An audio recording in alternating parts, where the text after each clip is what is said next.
aure ibada ce, kuma aure soyayya ce, kuma aure haƙuri ne da kuma tolerance. Top performance a makarantu mata ne akan maza.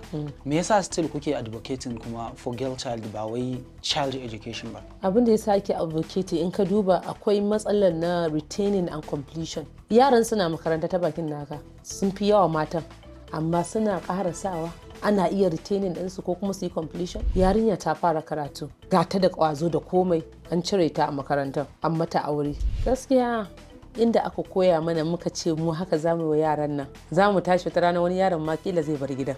Gaskiya. For example, kuma wani ɗauki mace a rayuwa kika fara al'ada, kina fara za ci to da zaran wani ya taɓa hannunki ciki zaki. Yanzu TV da social media ta sa su mai ta san. Mama ya kike karya? Wasu iyayen za su ce ta yaya me amfanin ilimin duk ga su nan su ne 'yan iskan da suke sace kuɗi kaza da kaza. Menene? Ai wannan kuma wani abu ne daban, ba za mu haɗa shi da ilimin ba. To shi ma sata in baka da ilimi ai ba za ka yi ba.